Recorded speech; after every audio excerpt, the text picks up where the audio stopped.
Chapter 6, The One I Couldn't Save. September 29th, 2023. We met during my freshman year at Appalachian State University, a liberal arts school in the North Carolina mountains. It was infamous for being one of the top drug schools in the country. That's not why I went. Originally, I was supposed to go with my friend Nick Pyre, who I was in a band with for a time called In Carry On. Get it, In Carrion? But anyway, he ended up at Berklee College of Music.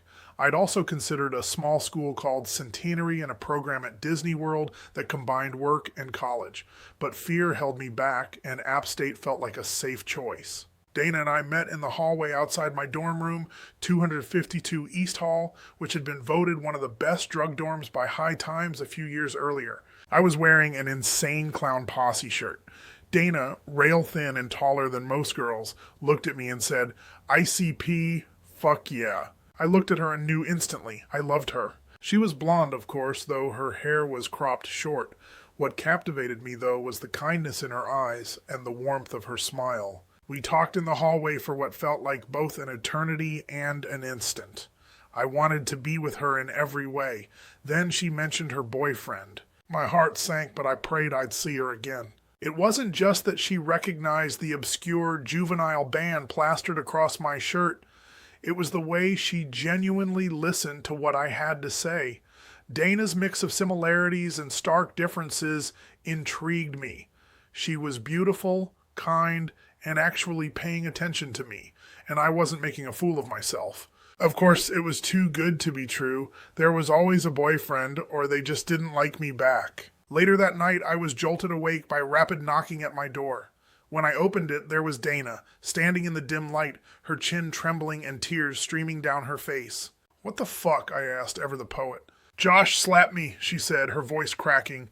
"What?" He called me a slut and a bitch, and then he slapped me. I didn't even think. I left her in my doorway and headed straight to the dorm room she had pointed out earlier. Josh was tall and lanky, with a rat-like face, long greasy hair, and a fedora that only made him look sleazier. I disliked him the moment I saw him slinking around the dorms, bumming cigs and weed off anyone who would indulge him. When I arrived, his back was turned, and he was swaying awkwardly to some bad reggae music, acting as if nothing had happened. "Hey, motherfucker," I said. He turned, and before he could even react, my hand shot out and wrapped around his throat. Without fully realizing what I was doing, I lifted him off the ground, or at least pushed him against the wall and up it. In my memory, it felt like a full-on Schwarzenegger move, but it was probably less dramatic. For the first time in my life, I felt like a badass. Righteous anger coursed through me. "If you ever touch her again," I growled, "I will fucking kill you, got it?" He nodded shakily, his eyes wide with fear. I released him, let him slide down the wall, and walked out without another word. When I returned to my dorm room, Dana was still sitting on my bed. Her eyes were red and puffy, with streaks of mascara trailing down her cheeks. She looked up at me, and without hesitation, I sat down beside her. We talked for hours. She told me she was adopted like me. She shared stories about high school, her brother, her dad, and, hesitantly, about her boyfriends.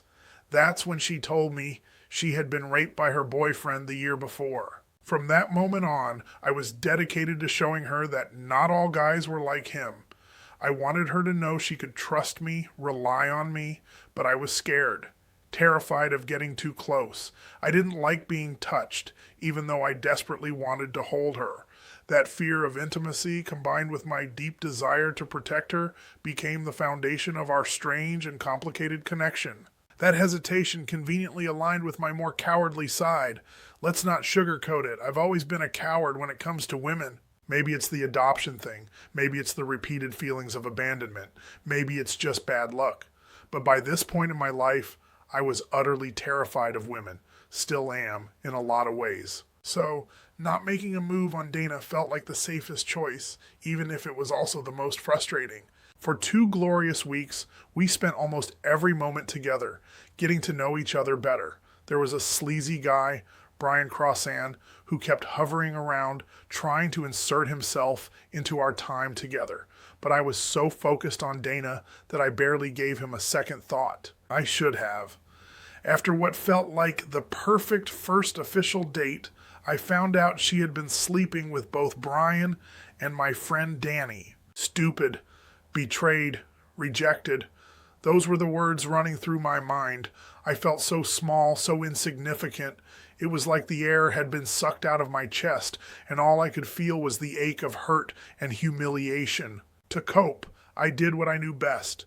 I threw myself deeper into the haze of partying, drinking, drugs, whatever could drown out the pain and distract me from the spiral of shame and heartbreak. I don't remember how I handled it in those immediate days, probably because I didn't. What I do know is that I was devastated. I still loved Dana and wanted things to work, but despite the lingering connection, we never truly recovered from that moment. Our on-again, off-again dynamic continued, but it was never the same. Eventually, the weight of everything became too much. One night, my self-destructive path led me to the creek that ran through the Appalachian State campus. I stood there holding a massive rock in my hands, the cold water rushing around my feet. The plan was simple. Lie down in the creek, place the rock on my chest, and let it all end. It wasn't the first time I had felt this way. Suicidal thoughts had been familiar companions since I was a kid, maybe 8 or 9 years old. I can still remember lying in bed in my underoos, wondering if life was supposed to feel so heavy, thinking even then that death might be a better alternative.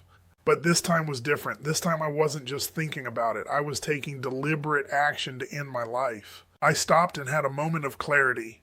Not only was my idea for self-destruction stupid, but it was also likely ineffective.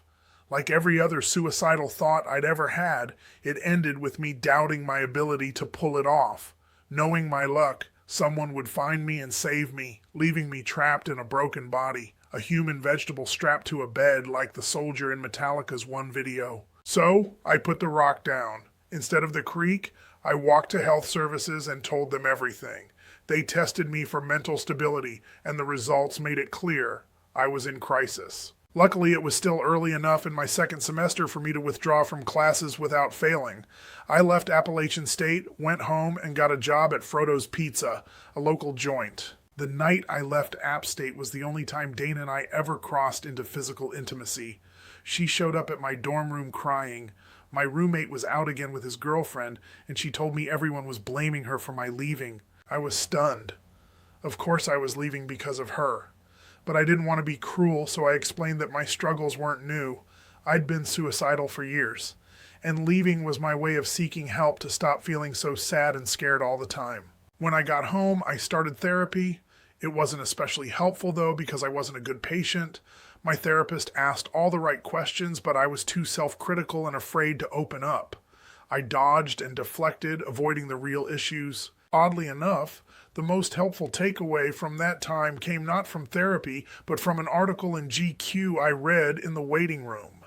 In it, Chris Christopherson, actor, musician, and all-around legend, talked about the benefits of marijuana. Up until that point, I'd carried a lot of guilt about my drug use. The article reframed things for me. Maybe I could smoke weed and still be a functional, even successful person. It was a foreign concept. At the time, marijuana was still stigmatized, a thing for fiends and freaks. But I'd been smoking it for years, ever since my friend Taylor Waldrop and I bonded over the shared burden of being broken kids. Taylor had his own heavy history. His mom took in his dad, who was dying of AIDS from unprotected sex with men while married to her. That scandal marked Taylor as a target in our conservative community. People whispered about his family and hurled insults his way, questioning his sexuality just because of his dad's past. For both of us, weed was a few hours of peace in a life filled with too many bad days. After my rocky semester away, I returned to App determined to focus on academics and self-improvement. But I was also scared of people, of rejection, of life itself. I avoided big parties and social scenes. I moved in with a friend, and as we unloaded my Trailblazer at our new apartment, a rundown brick box of a complex with an open-air walkway, I heard a familiar voice below me. Leaning over the railing, I saw a blonde bob. Dana, moving into the apartment directly below me. I leaned back and muttered a string of curses under my breath. I tried to steel myself, stuffing down the swirl of emotions threatening to rise. Then I started to call out to her until a short, raver-looking guy appeared, walked up to her, and kissed her on the cheek. I froze, watching from above, and then leaned back against the railing, closing my eyes. Of course, this is my life. In therapy, I'd decided some of the things Dana had put me through were messed up.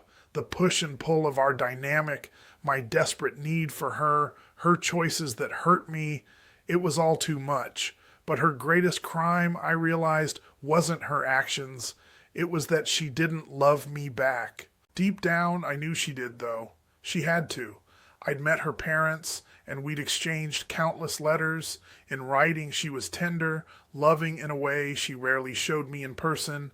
I clung to that. Later, when I finally worked up the nerve to speak to her, she was gone from the porch. The door to her apartment was shut, and I was left standing alone, once again with my thoughts. And then, comma, dash, goddamn cat. Chapter 7, Still Pretending. October 1st, 2023. I had Mohs surgery on my arm today. It sucked. For those who don't know, Mohs surgery is this painstakingly precise procedure where they remove layers of skin one at a time, checking each under a microscope for cancer cells before deciding whether to take another layer. It's supposed to preserve as much healthy tissue as possible while still getting rid of the cancer. Sounds great in theory, right? In practice, though, it's a test of patience and endurance. The doctor numbed my arm where they'd previously done the biopsy and started by drawing lines around it to remove the first layer of skin, aiming to get rid of the melanoma. Right away, I could tell the lines were too small. I knew it in my gut. But as usual, I kept my mouth shut, convincing myself they knew what they were doing. When the results from the first cut came back showing cancer was still there, I was annoyed, mostly at myself for not speaking up. 3 more cuts. That's what it took to get rid of the cancer. Each one meant another hour of waiting for the lab results to come back, sitting in that sterile waiting room with nothing to do but think about the next cut. It was a long, exhausting day. The waiting room was cold and too bright, filled with that low-frequency hum that seems to exist in all medical offices. The TV was playing some show I didn't care about, and no one made eye contact. Everyone looked either numb or afraid. I guess I looked numb too. The weird thing is, I didn't feel much. Not fear, not sadness, just this low-grade resignation. Like, of course it wasn't gone the first time. Of course they had to cut more. Of course it still hurts. I sat there with my arm wrapped up like nothing had happened, scrolling my phone, responding to a few texts, pretending everything was fine. I even cracked a couple of jokes, kept it light, because that's what I do. But the truth is, I went through most of it alone. No one came with me. I didn't ask anyone to. I didn't want to be a burden, didn't want to have to explain what it meant or how it felt or why it scared me more than I was letting on. So I just handled it.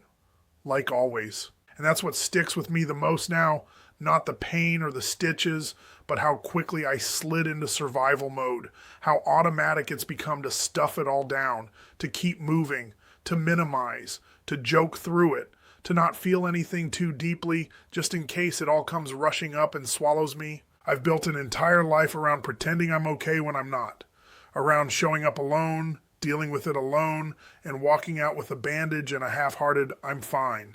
But I wasn't fine, I'm still not. It's not just the cancer, it's the silence I keep stuffing everything into. The quiet rooms, the white noise, the weight of always holding it together just long enough to fall apart in private. That's what today reminded me of, not just that my body's vulnerable, but that my coping mechanisms are too. And yet here I am, still here, still quiet, still pretending. Chapter 8, Where God Found Me. Date unknown. Sometime after my brother's death at our family's lake house. My son Miller and I rode out to the lake house in Berea, SC today. It's only about 15 minutes from where I live, but it feels like a completely different world. My grandfather built the house for my grandmother sometime in the 1940s, and it's been part of the family ever since.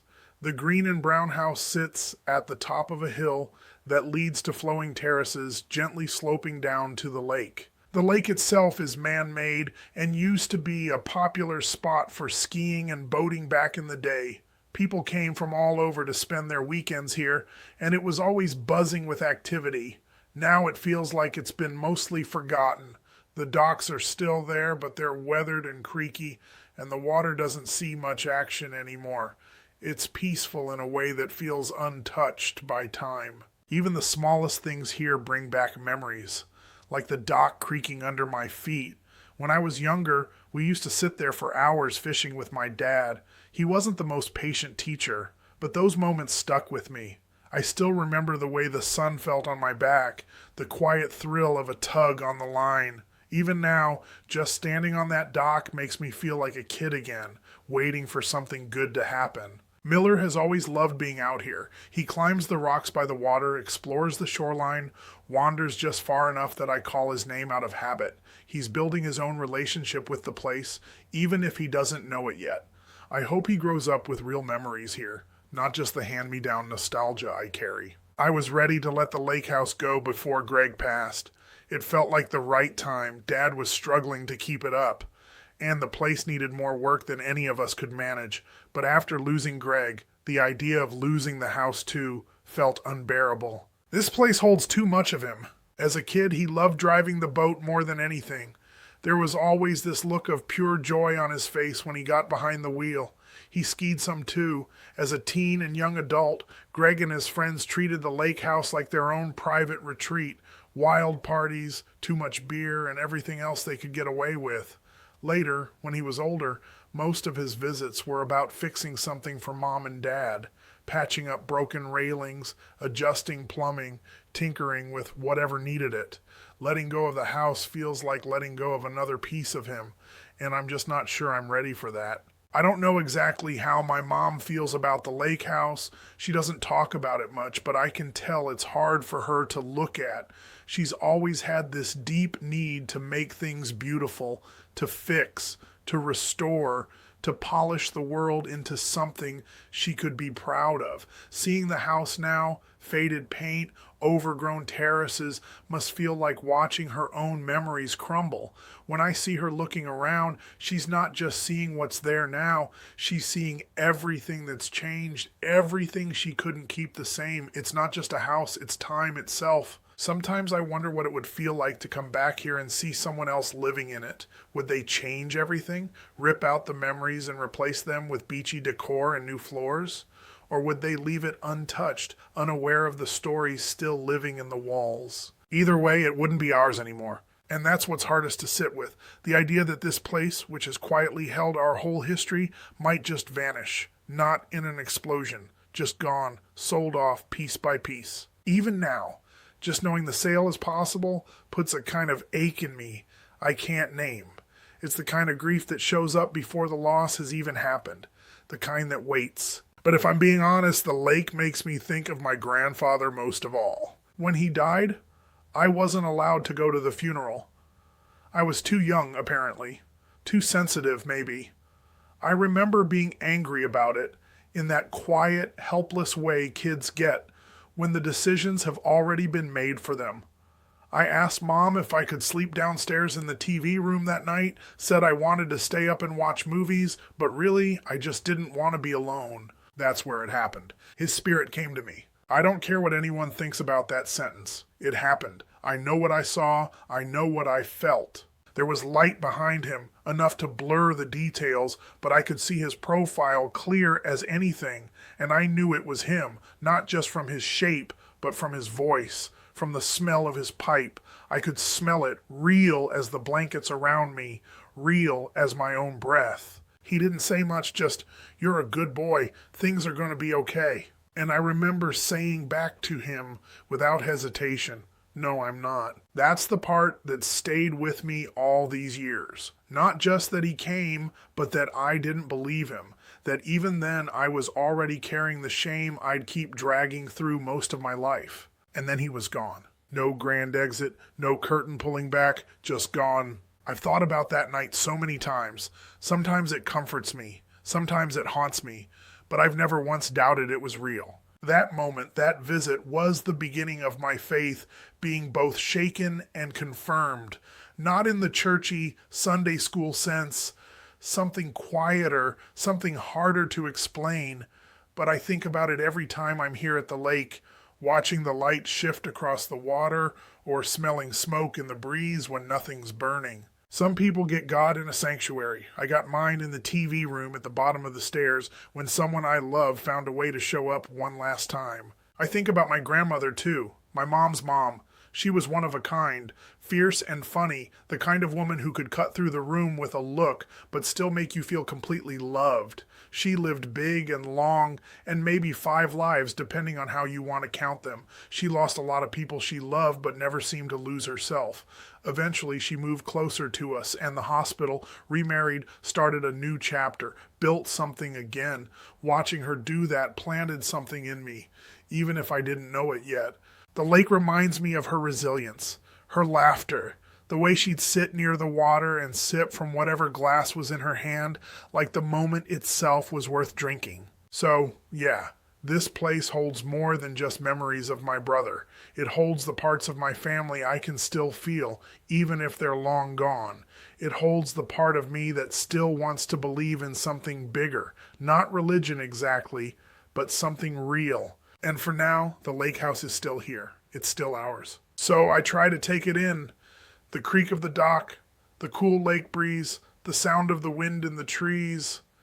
I hold on to the way the sunlight dances on the water, and how the house still smells faintly of wood and thyme.